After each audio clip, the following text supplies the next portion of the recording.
Bank reconciliation क्या होता है, बट इसको जानने से पहले आपको ये पता होना चाहिए कि रिकंसिलिएशन क्या होता है।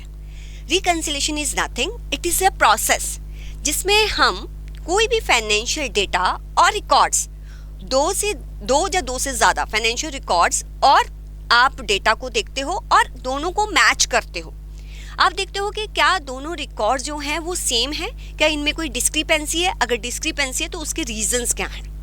जैसे एग्जांपल से मैं आपको समझाती हूँ। मान लीजिए एक कंपनी है ABC लिमिटेड, उसके जितने भी फाइनेंशियल रिकॉर्ड हैं, बैंकिंग के रिकॉर्ड है ना, वो उसकी पूरी बैंकिंग की ट्रांजैक्शन मैं भी रिकॉर्ड कर रही हूँ और उसकी कंप्लीट बैंकिंग की ट्रांजैक्शन आप भी रिकॉर्ड कर रहे हो। अब मुझे बताओ at the end of particular period कुछ भी हो सकता है, at the end of financial year, at the end of month और at the end of quarter.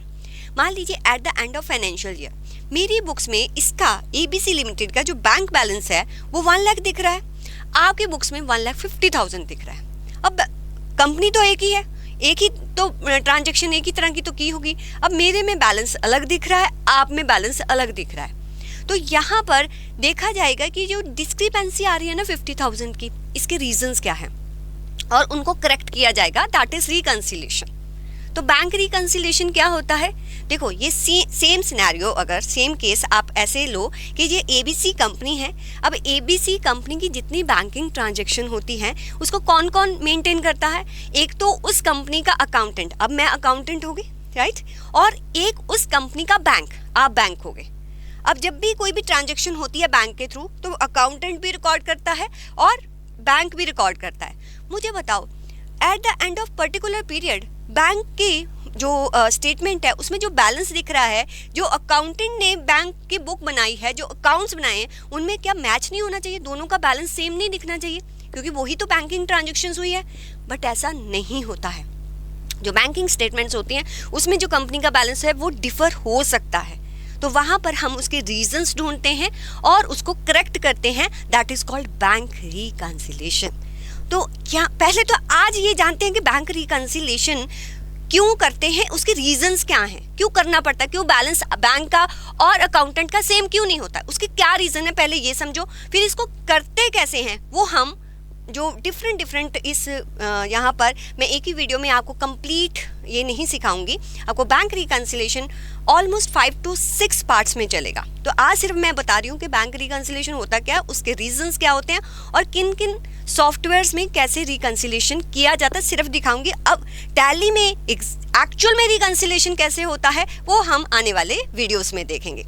तो पहले रीजंस देखते हैं। रीजन क्या होते हैं, सबसे पहले रीज़न होते हैं कि आपने कोई चेक डिपॉजिट करवाया, जैसे ही चेक डिपॉजिट करवाया, मुझे बताओ अकाउंटेंट तो रिकॉर्ड कर लेगा ना कि बैंक में ये चेक गया है तो इतना पैसा हमें आ जाएगा, बट आपने डिपॉजिट करवाया बट बैंक ने अभी रिकॉर्ड ही नहीं किया, नहीं क्लियर हुआ होगा अभी तक राइट, तो बैंक की बुक्स में नहीं है, हमारी बुक्स में है, ये रीज़न हो गया। और क्या हो सकता है, आउटस्टैंडिंग चेक, आपने अपने सप्लायर को चेक इशू किया, ठीक है, हमने तो अपनी बुक्स में रिकॉर्ड कर लेना कि इतना पैसा हमने चेक के थ्रू दे दिया, लेकिन सप्लायर ने अभी बैंक में डिपॉजिट ही नहीं करवाया, तो बैंक से तो नहीं डिडक्ट हुआ पैसा, ये भी रीज़न हो गया। फिर बैंक चार्जेस और फीस है, अब बैंक जो है कुछ चार्जेस लगाता रहता है, अब अकाउंटेंट को बेचारे को सपना थोड़ी आएगा कि इतने चार्जेस आज लग गए होंगे, तो वो रिकॉर्ड नहीं कर पाता है।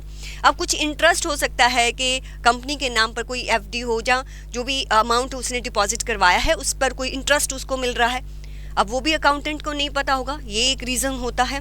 और एरर्स बाय कंपनी मीन्स देखो अकाउंटेंट एक्चुअल में क्या है, इंसानी तो होता है, तो जो ट्रांजैक्शन है उसमें अमाउंट आई 1 2 3 5, अब हो सकता है कि डिजिट आगे पीछे हो जाए, ठीक है, 1123 आया 1 2 1 3 ऐसे रिकॉर्ड कर दे, कुछ भी हो सकता है, तो बाय मिस्टेक जो है एंट्री गलत पास हो गई है, तब भी जो है डिस्क्रिपेंसी आती है। या एरर बाय बैंक ने ही कुछ जो ट्रांजैक्शन है एक्स्ट्रा आपको चार्जेस लगा दिए हैं, कुछ भी हो सकता है, वो हमें फाइंड आउट करना पड़ता है। या कोई आप स्टैंडिंग ऑर्डर दिए हुए हैं कि जो eight the end of month जहाँ इस डेट को जो है इलेक्ट्रिसिटी बिल अपने आप पे हो जाए, जहाँ इस पर्टिकुलर क्रेडिट कार्ड की अपने आप पेमेंट हो जाए, तो ये भी होता है कि अकाउंटेंट ने तो रिकॉर्ड नहीं किया, वहाँ स्टैंडिंग ऑर्डर की वजह से अपने आप अमाउंट डिडक्ट हो गई है। और unpresented cheques from prior period means पहले पीरियड के कोई चेक्स थे वो अब भी लगे हैं, पर अकाउंटेंट को नहीं पता कि वो चेक अब लग चुका है। और कुछ नॉन सफिशिएंट फंड था आपके बैलेंस अकाउंट में, तो आपका चेक बाउंस हो गया है, तो तो यहाँ पर आपने चेक जो है उसको तो इशू कर दिया है, वहाँ तो बाउंस हो चुका है। आगे जहाँ हो सकता है डिपॉजिट करवाया वो ही बाउंस हो गया, कोई भी रीजंस हो सकते हैं। Timing of electronic transaction, timing of electronic transaction क्या है कि हमें पता है कि 5th को इतना अमाउंट या 31st को इतना अमाउंट डिडक्ट होगा। तो कई बार बैंक में ना जो डिडक्शन होती है वो लेटर डेट में होती है, तो हमने पहले डिडक्ट कर लिया, बैंक में बाद में हुआ, या हमने पहले डिपॉजिट दिखा दिया, बैंक में बाद।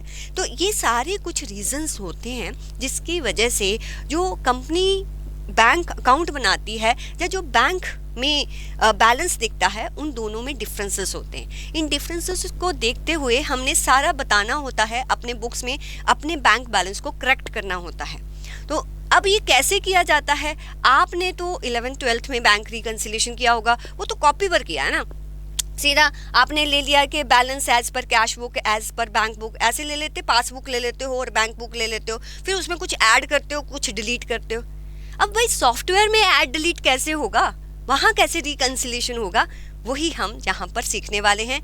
तो नेक्स्ट वीडियो में मैं आपको बताऊंगी कि टैली में बैंक रिकंसिलिएशन कैसे किया जाता है। ये जो एडिशन है, डिलीशन है, ये टैली में हम कैसे करते हैं, इवन मैं आपको क्विक बुक्स में भी बताऊंगी।